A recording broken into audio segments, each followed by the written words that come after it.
For us,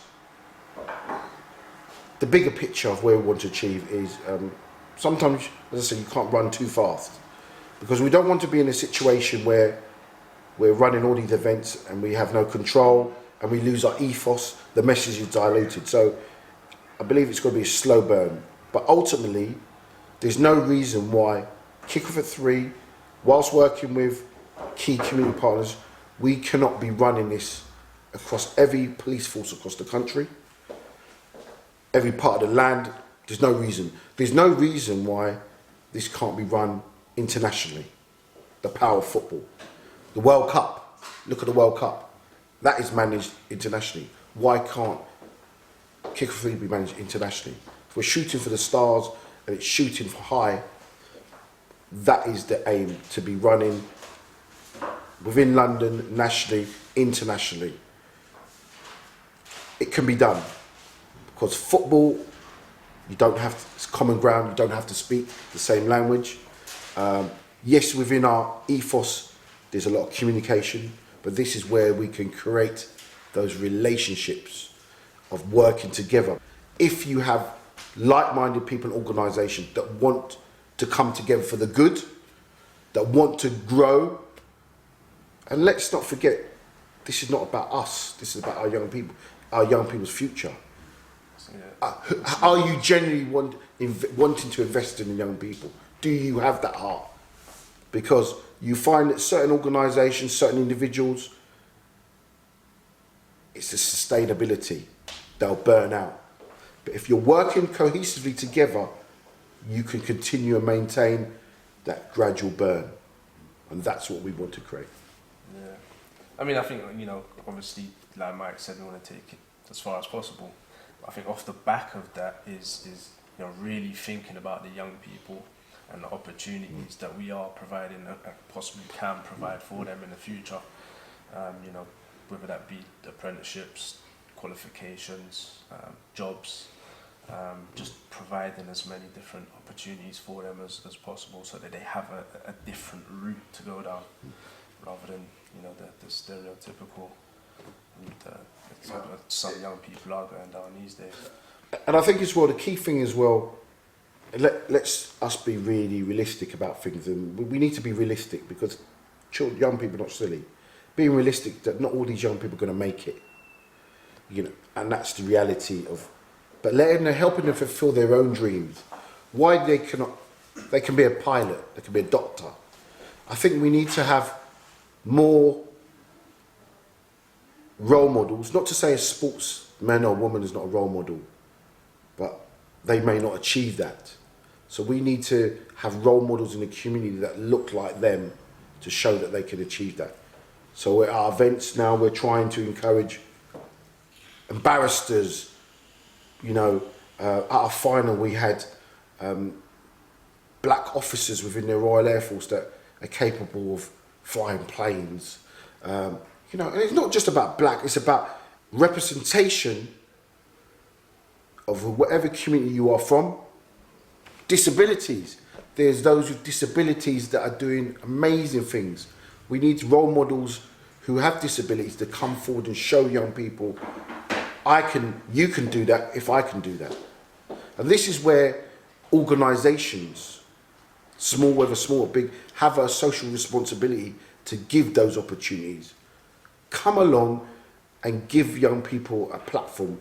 But we need to see these individuals and organisations coming out and saying, I've made it, I've achieved this, you can do it as well. We can't just have it be solely from those from a sports background. Growing up for me, I never had, and I'm not sure if you did either, Mike, I didn't have anyone, that I really looked up to that said, took me under their wing and said, Ash, look, this is life, this is the real world, this is how it is, I just had to kind of go with the flow. And even today, I'll be completely honest with you, I'm almost 30 years old and I reassess my life on a daily basis, parents, I never had my parents taking me to football and some of the opportunities that the young people these days have. So, like Mike said, or like I said, about opportunities, and Mike touched on having role models. it's having those people that can take people under their wing and really show them that there's a different avenue that they can go down. I mean, that's for me personally. That's one of the most important things for me. Our aspirations, KickOffAt3, is we've got some key objectives. And a lot of the time in the police talk about strategy, and this is not about strategy. This is about just doing the work and working together. So within various boroughs, but not just talk about London, we're talking nationally. Personally, I feel there's too many London boroughs and community members working in solo. And we've got this saying, you run fast alone, but you go so much further as a group. And that's how we want to work with those London boroughs, those national police forces. We've got an ethos that is working. We're not here as a small organisation to rival. We want to work with multiple London boroughs, multiple police forces, because we all want to do the same thing. We all want to engage, we all want to divert, we all want to bring about community cohesion, we all want to have recruitment, retention, young people, our next generation. So the impact surely is going to be greater if we're working together. So that's our blueprint, that is our presentation. We're here linking in with your community projects, we're linking with your community members, we're working together, following the same path, because we could all interlink. And this is where the relationship between me and Ashley has been so successful. I'm a serving police officer, Ashley a community member, and naturally we're going to see things differently. But the common ground is we come together and we decide from a police point of view, from a community point of view, how it should work. Because Ashley's going to see things more from a community point of view because he's living in the community. I live in the community, but then I go away. Ashley's there all the time. So he's going to see things that I might not see.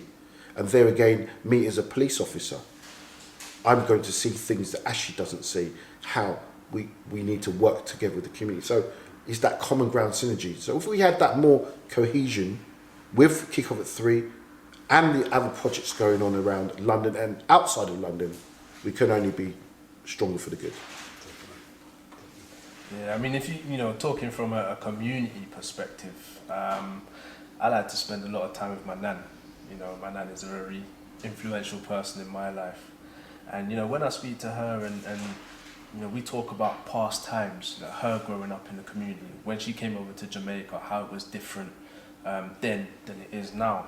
She would tell me she could leave her front door unlocked and, go to work, come back, all the contents of her house is still there. Nowadays, you come back home from work and your house is gone. So it's what has changed? What has changed from then to now? And I think, definitely policing and the way we are raising our communities is definitely changed. Unfortunately, a lot of youth services have now disappeared due to cuts in funding. But there are individual projects out there that we keep mentioning that are doing great work, and they're doing it alone. Coming together would just make it a lot more powerful. So if we all come together, if youth workers come to me and we share our ideas and we try and really look at the issues and how we can actually combat those issues. I mean, it's not going to happen overnight, but taking small steps, we can slowly resolve some of those issues. So what I would say is, for me and Ashley, which plays a key part, we're not the conventional type of football tournament. So we open to all. You don't have to belong to a team. There's a lot of young people that they're not used to structure and they don't want structure. They just want to be able to turn up, play, go home. And they want to be free. That's it. And they want a safe environment to be free. Because sometimes with the postcodes, they don't feel safe, so they're not going to go. We're creating that safe environment for them. with the police, with community members, with organisations. We're giving them a safe space. We're giving them an environment they can just turn up.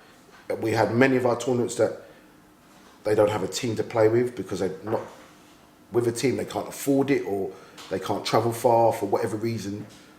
They'll turn up on their own and we'll find them a team to play with on the day. If you have a disability, we're not turning you away. It's not just about the football. The football, to believe if you're not, is not the be all and end all. It's the vehicle. The football is giving you access to opportunity. And that's one of our key messages, opportunity. So that's when we have key partners like the Royal Air Force and other organisations that are supporting to signposts for job opportunities, life skills. We've had volunteer photographers that have used our initiative to do their photography coursework. We've had performers who like music, they want to showcase positive music, poetry. We're giving you a platform to do that.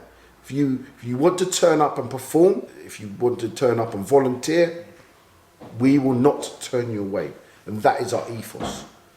There's a lot of young people who have skills that parents don't even know about. That's why we encourage community leaders, police officers to reach out to families and say, we're giving you or them a safe space and a platform. The key is the platform. There's so many things going on and sometimes young people just don't know where to go. We had a young person at our final who won play the tournament. Myself and Ashley didn't know, and he was actually autistic, and he was playing with headphones on small meant to drown out the noise, the music, because in our tournaments we have music. We create a fun carnival atmosphere. You don't really have that at the conventional football tournament. It's very structured. Of course we have rules, regulations within our tournaments, don't get me wrong, but we create that kind of relaxed environment. And that's where with the police, seeing the police as human beings, because I'm a human being. I have children. A lot of these police officers have children, their grandmothers, grandfathers, aunties, uncles. We're just human beings. But we need young people to see that side of things.